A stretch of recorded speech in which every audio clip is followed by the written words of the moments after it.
Hi everyone. The other day there was someone complaining because they are in a relationship and they're not clear about the other person's intention. And so they're in the unknown and they're tormented by that because their mind takes them to the different options. They should be doing this, and so maybe that relationship will be more stable, and maybe they should react in different ways. They just don't know what to do. They don't know how to proceed, and it's eating at them, right? So if you are in a situation like this, in this video I'll explain what is happening in that moment in you, and then based on that, once you're clear about that, if this message resonates with you, you will know how to proceed. So when that person was saying that they're tormented by not knowing, by not being, but by the fact that the other person is not clear, in that moment what they were doing is that they had completely abandoned themselves, and they were completely focusing on the other person. So they were focusing on what they were doing, on what they were saying. Everything was about the other person. Everything was about how can I mold myself based on what the other person needs. So in that moment, they had to be hyper attentive to everything that that person said, to everything that that person did. And based on that, they had to chop parts of them, or maybe stretch other parts of themselves so that they could fit in and be liked by the other person.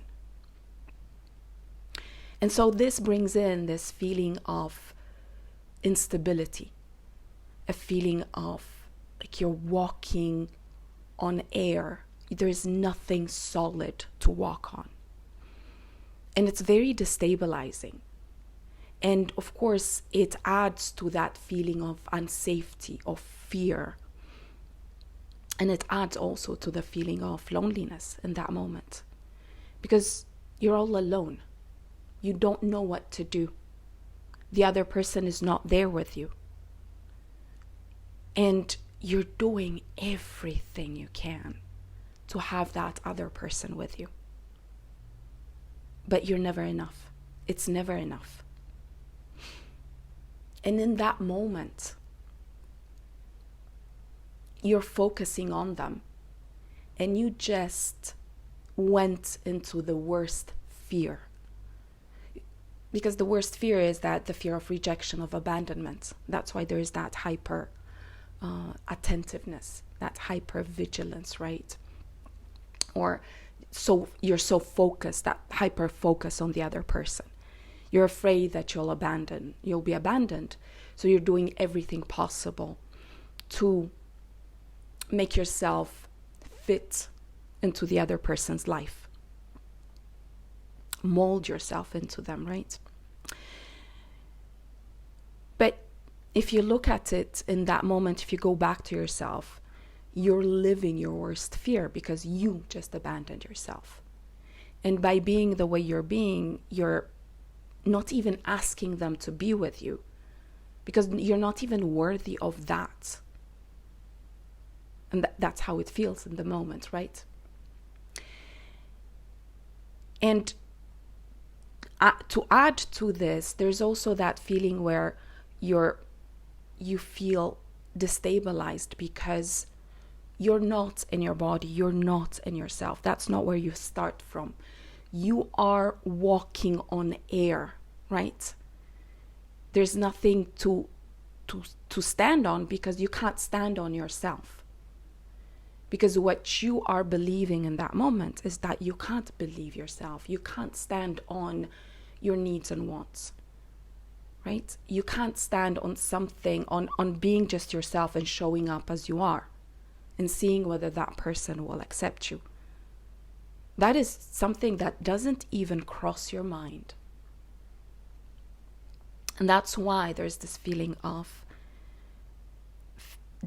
being destabilized and not having anything to rely upon, because from that perspective, you're telling yourself, I can't even rely upon myself. And only they can save me. And even that is not working for you. And I want you to feel into this, to really see whether this resonates with you. Because understanding this will help you understand and know what to do next.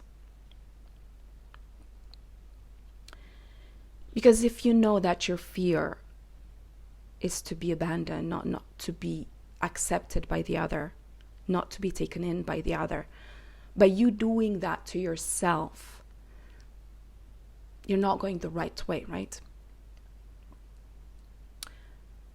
And there's nothing wrong about you going through that path, because everything is an experience.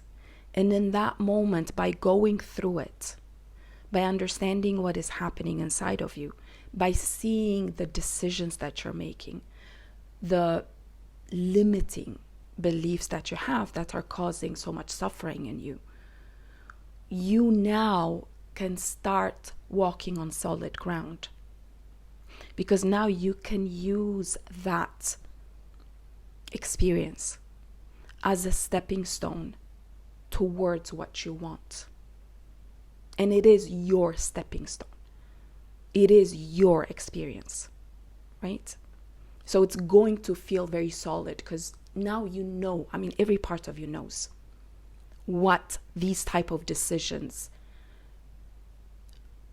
how they impact you, what they bring into your life, how they make you feel, and how they make you act in life, right? Behave in life.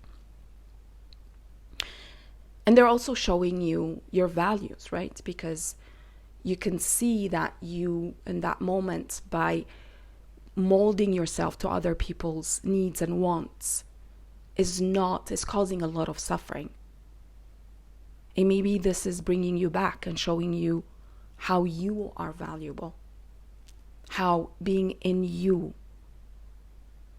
is what you want.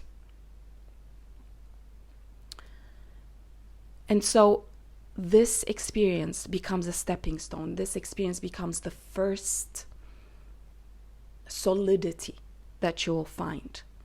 And the beauty of it is that what at the beginning feels like so disconcerting and so fills you with suffering is actually what will bring you back to you. It's actually this experience that is showing you what you don't want. And so in that moment, it's really about going towards yourself, knowing that when you go out, it makes you suffer. So how about going in? And as you go in, as you turn towards yourself, there's a second stepping stone that will come. And most of the time it's shame. Because now you'll be shown through your experience, you'll see why it's so easy.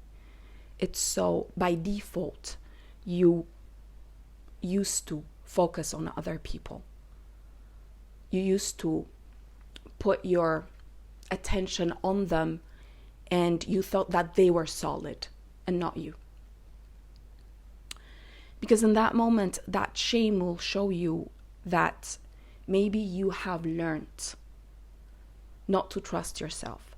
Maybe you have these thoughts, these beliefs that will come up, where there'll be that voice, that harsh voice that will say, who do you think you are?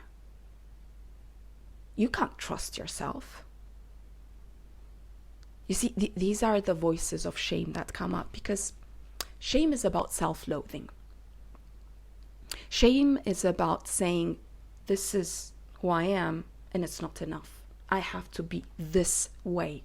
And there's this perfect image of who you should be.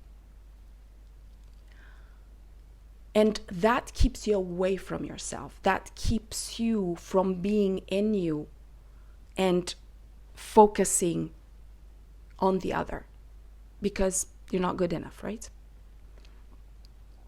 And so by going towards your shame, the first thing that you'll feel is a lot of resistance, because that part that is so, that self-loathing is painful. It's painful to go towards there. There's a lot of, shame. I'm sure you know shame. It's not something nice to look at, to look into. And yet, maybe it's time to go back there.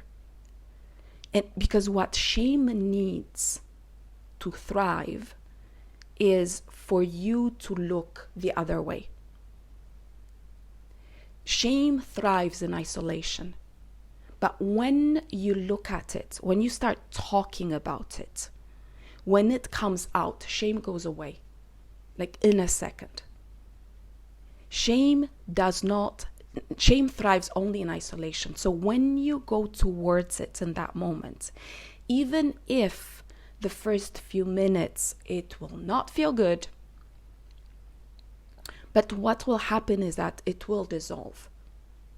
Because these are thoughts that you have. It's a belief that you have. It's a thought saying you're not good enough.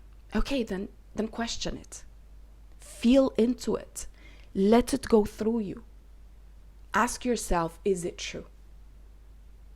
And then just leave it there. Don't go with your head there, with your mind. Just leave it there and see. If you are not worthy, then you're not worthy. At least you know now, right? At least you know why. At least you know in what regard. But what shame does is that it will tell you you're not worthy, but then it won't go further on. Maybe it will give you some proof, some images here and there. And again, question them, go towards them curiously and tell yourself, okay, so I'm not worthy. Let me see, let me feel into it. Let me see if it's true. Let me question it. And as you go through that, you will see how that will be another stepping stone towards you becoming unconditionally present and loving towards yourself. And as you go there, what will happen next is that you'll start seeing the situation more clearly. You will open up. It's almost like your point of view becomes more broad. You start seeing more options. You start seeing that person in a more impersonal way. They're not against you. And maybe you'll start seeing that there are certain values there that you need to clarify with that person, certain boundaries. And these boundaries will come up very naturally in that moment, because now you're headed, your focus is on you, on how you reacted, what happened to you in that situation. So now all the data will be given to you. What is it that I want in that relationship? Maybe I haven't been clear in that relationship. I haven't said this and that. And maybe it's time to clarify it and show it. Maybe it's time for me to show up as I am and see whether that person will accept me or not. And once you become more solid in yourself, you start listening and seeing that you can trust yourself through your own experience. This comes through your own experience. That's a completely different way of relating with yourself. Once you start seeing that, you'll start seeing that you will feel that you can trust yourself more. And so now in that relationship, you will be more solid. Another thing that may come up, and it's linked with the shame, is that a wound may come up. A wound of your relationship, maybe with your parents, etc., from childhood. And you'll start seeing that through that interaction, by being with that wounded part, you will heal it. And you will be that much more open and trusting of life. And the most beautiful part of it all is that once you have this kind of once you see this, going towards a relationship, engaging in a relationship will become much more easier for you. Because now, number one, you will show up as you are. You will stop becoming somebody else for the other, which is draining. But as you show up as you are, it's going to fill you with energy, and you will love it. You'll be curious. You will want to be braver, to risk more. And then you'll see what happens. And maybe in that relationship it will not work. But at least you know you did your best. At least now through that interaction, you know yourself that much more, that much better. And so every encounter, every relationship will become something that will bring more and more profundity in your life, in yourself. And then miracles happen.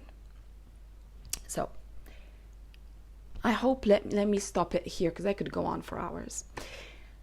If you have any questions or any comments, let me know down below.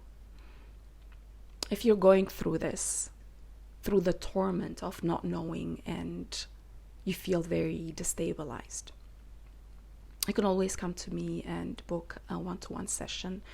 There's a link down below. And see you in my next video. Choo choo.